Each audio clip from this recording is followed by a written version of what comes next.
자, 그럼 내가 지급받는 이 미사용 연차 수당이 과연 맞게 지급이 된 것인가? 이게 가장 궁금하실 텐데요. 안녕하세요, 이정은 노무사입니다. 지난 시간에 연차 일수에 대해서 정리를 해드렸는데요. 오늘은 연차 수당에 대해서 얘기를 해볼까 합니다.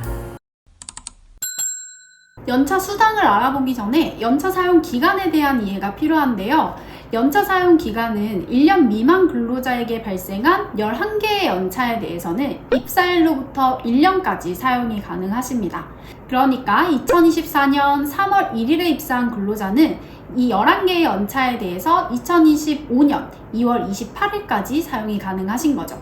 이후에 발생하는 연단위 연차 15개는 발생 시점으로부터 1년까지 사용이 가능하세요. 그래서 2025년 3월 1일에 발생한 15개의 연차는 2026년 2월 28일까지 사용이 가능하십니다.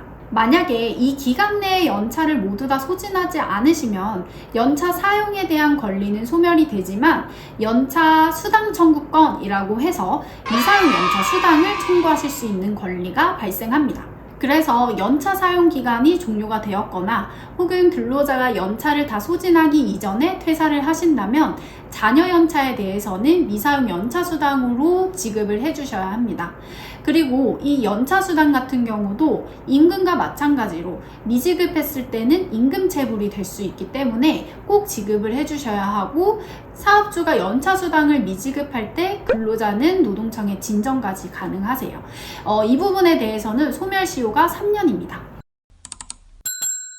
자, 그럼 내가 지급받는 미사용 연차 수당이 과연 맞게 지급이 된 건가? 이게 가장 궁금하실 텐데요. 미사용 연차 수당은 통상 시급을 기준으로 산정을 하시면 됩니다. 이 통상 시급은요, 나의 통상 임금을 월 근로시간으로 나눈 시급이 됩니다. 여기서 통상 임금이란 소정 근로의 대가를 의미하기 때문에 모든 임금이 다 들어가는 건 아니고요. 소정 근로의 대가인 임금만 넣어주셔야 합니다. 제가 이번에 통상임금에 대해서 구체적으로 논하기에는 영상이 너무 길어질 것 같아서 간략하게 통상임금에 들어가는 항목들을 정리를 해드리겠습니다. 기본급, 식대, 직책수당과 같이 매월 고정적으로 지급되는 수당은 통상임금에 포함이 됩니다. 또한 정기적으로 지급이 되는 명절 정기상여금 뿐만 아니라 올해는 통상임금 판례가 확대되었기 때문에 재직자 조건이 붙은 상여금, 즉 재직자에게만 지급되는 연말 상여금 같은 것도 다 포함이 됩니다. 반면에 연장 야간 휴일 수당과 같은 가산 수당은 소정 근로의 대가가 아니기 때문에 통상임금에 포함되지 않습니다. 자, 그러면 하루 8시간, 주 40시간을 근로하고 식대와 기본급을 합쳐서 월 300만 원을 받는 근로자가 있다라고 가정을 해볼게요. 이분은 기본급과 식대가 모두 다 통상임금에 들어가는 항목이기 때문에 이 월 300만 원을 월 근로시간인 209시간으로 나눠주셨을 때 통상시급을 구하실 수 있습니다. 계산을 해보면 통상시급은 14,354원이 되고요. 하루 근로시간인 8시간을 곱하고 여기에 잔여 연차를 곱해주시면 내가 지급받아야 할 미사용 연차 수당을 구하실 수 있습니다. 여기서 잔여 연차는요, 내가 근로기간 동안 총 발생한 연차 일수에서 내가 사용한 연차 일수를 공제해 주시면 되겠습니다. 연 중간에 나의 연봉이 오르게 되는 경우도 있는데, 이러한 경우에는 어떤 통상 시급을 기준으로 연차 수당을 산정해야 하는가? 이 부분에 대해서는요, 기준이 되는 통상 시급은 연차 휴가가 수당으로 전환되기 이전에 내가 마지막으로 그 연차를 사용할 수 있었던 달이 포함된 월급을 기준으로 해주시면 되겠습니다. 예를 들어서 2024년 3월 1일에 입사하신 분이 2025년 3월 5일에 퇴사했다고 가정을 해볼게요.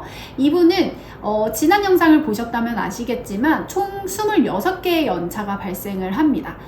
2024년 3월 1일부터 2025년 2월 28일까지 매월 1개의 연차가 11개씩 발생을 하는데, 이 연차에 대해서는 2025년 2월 28일을 기준으로 수당을 계산하시면 되겠습니다.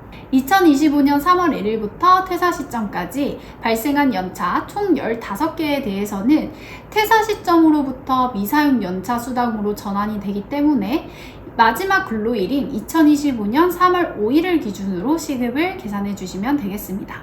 연차수당도 임금에 해당하고 미지급하는 경우 임금체불에 해당하기 때문에 사업주가 임의적으로 이 연차를 이월해서는 안 됩니다. 그래서 근로자의 동의를 꼭 받으셔서 이월을 해주셔야 합니다. 퇴사를 할 때 자녀 연차에 대해서 미사용 연차수당으로 받는 게 유리하냐, 아니면 자녀 연차를 모두 다 소진을 하고 퇴사하는 게 유리하냐 많이들 물어보시는데요. 단순하게 생각을 하면 자녀 연차를 모두 다 소진을 하고 퇴사하시는 것이 더 유리합니다.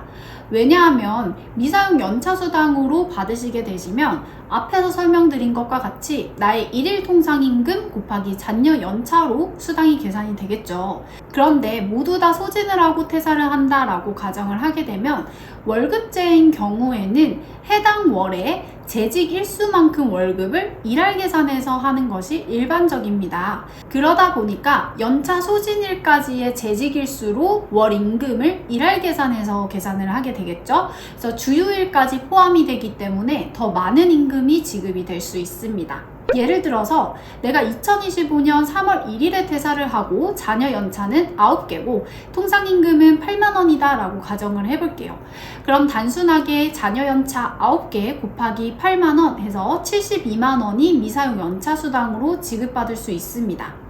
반면에 남은 연차 9개를 모두 다 소진을 하고 퇴사를 하겠다라고 하면 이 연차는 평일에 사용을 하여야 되는 거니까 퇴사 시점이 2025년 1월 13일이 되고요. 그래서 13일에 재직일수로 월급을 나눠서 지급을 받게 되시는 거죠. 계산을 해보았을 때는 209만 원 곱하기 13 나누기 30일로 계산이 되어서요. 90만 5,667원이 됩니다.